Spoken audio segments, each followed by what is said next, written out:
2009, is that your first deployment? 2009, yeah, but I mean, like, it's in brackets because we were in Canada. We were just ready for the Olympics. Um, and the first deployment overseas for me was outside of like a training kind of mission would have been 2010. 2010, I went to Afghanistan. Mm.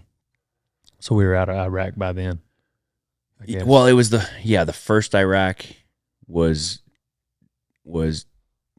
I think it was over. Yeah. And then we were in the Afghan time. It was before, like, I call it the second Iraq kicked off again. Gotcha. How was your first deployment? What was that like? I thought it was really cool. At the time I was a little disappointed. I was a backup, like a spare, so I was training as a spare on this team in case something happened and someone couldn't go or whatever, to go do like sort of in and around Kandahar, but it was doing like hits. It was doing what we call hits, like DAs and stuff, where you intelligence, you have a target and you go try and get them. And that's what I was training for, and that's what I was excited to go do. And then it was looking like I wasn't gonna be there. They weren't gonna need a spare, so a sergeant major came to me and he was like, "Look, there's this other opportunity. You can go to Afghanistan as well. It's a little bit different role and context." And it was doing what we call source handling operations. So like we were out of Kabul, and it wasn't doing hits. It was like doing it's like the tactical planning and security, so that our intelligence service could meet up with sources, essentially. Mm-hmm. So like people that had information on, let's say, Al Qaeda, people that were affiliated or even members, but they're willing to take some pay for some secrets, but they can't just go say hello in the street. You know what I mean? So we'd have to plan these big operations where it was, we would do surveillance on the person, and then you're making them move in a way where you're watching so that you can confirm they're not being surveilled before we pick them up, double check that they're not being surveilled, and then bring them to like a safe house or a debrief area, and do the same on the drop off. So they're completely disconnected from ever having been with a Canadian. You know what I mean? So there's the physical on the ground, and there's obviously the electronic with phones and stuff. So there's a big game, I guess, to learn with it.